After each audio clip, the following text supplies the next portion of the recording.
राधे राधे दोस्तों, आज हम वट सावित्री व्रत के बारे में आपको बताएंगे। इस व्रत का महत्व क्या है, संपूर्ण विधि क्या है और इसका शुभ मुहूर्त क्या है इस वर्ष, और इसमें क्या क्या पूजा सामग्री आप यूज़ करते हैं, इस बारे में हम सभी जानकारी आपको देंगे। चलिए तो हम इस व्रत के महत्व के बारे में आपको बताते हैं। इस व्रत का सौभाग्य स्त्रियों के जीवन में इस व्रत का महत्व जेठ मास के व्रतों में वट अमावस्या का व्रत बहुत ही प्रभावी माना जाता है, जिसमें सौभाग्य स्त्रियां अपने पति की लंबी आयु की सभी प्रकार की सुख समृद्धि की कामना करती हैं। इस दिन स्त्रियां व्रत रखकर वट वृक्ष के पास पहुंचकर धूप दीप नैवेद्य से पूजा करती हैं तथा रोली और अक्षत चढ़ाकर वट वृक्ष पर कलावा बांधती हैं। साथ ही हाथ जोड़कर वृक्ष की परिक्रमा लेती हैं, जिससे पति के जीवन में आने वाले अदृश्य बाधाएं दूर होती हैं तथा सुख समृद्धि के साथ लंबी आयु प्राप्त होती है। चलिए अब हम इसकी संपूर्ण विधि के बारे में जानते हैं। वट सावित्री के दिन महिलाएं स्नान के बाद लाल पीले रंग के वस्त्र पहने, फिर पूजा की सामग्री को एकत्रित कर लें, थाली तैयार कर लें। वट वृक्ष के नीचे सावित्री और सत्यवान की प्रतिमा स्थापित करें। इस दौरान बरगद के वृक्ष की जड़ में जल अर्पित करें।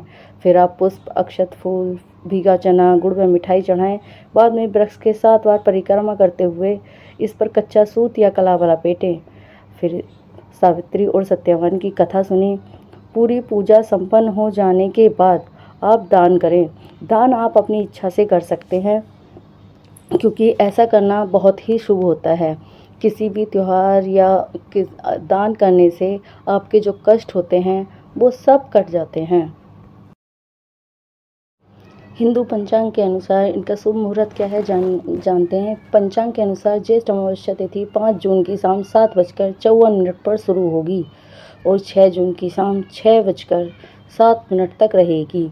ऐसे में उदय तिथि के हिसाब से वट सावित्री व्रत 6 जून को रखा जाएगा, क्योंकि कोई भी व्रत शाम के समय से स्टार्ट नहीं होता है, इसलिए सूर्योदय सुबह होगा, इसीलिए ये सुबह रखा जाएगा। चलिए अब पूजा सामग्री में बरगद का फल, सावित्री और सत्यवान की मूर्तियां या तस्वीरें, भीगा हुआ काला चना, कलावा, सफ़ेद कच्चा सूत, रक्षा सूत्र, बांस का पंखा, 1.25 मीटर कपड़ा, पीले फूल, मिठाई, बताशा, फल, धूप, दीपक, अगरबत्ती, मिट्टी का दिया, सिंदूर, अक्षत, रोली, 1.25 मीटर का कपड़ा, पान का पत्ता, सुपारी, नारियल, श्रृंगार सामग्री, जल कलश, पूजा की थाली, ये सभी चीज़ रख सकते हैं। और इसके बाद आप दान कर सकते हैं। दान करने से आपके सभी कष्ट दूर होते हैं। अगर जानकारी अच्छी लगी हो तो चैनल को सब्सक्राइब करें और लाइक करें। थैंक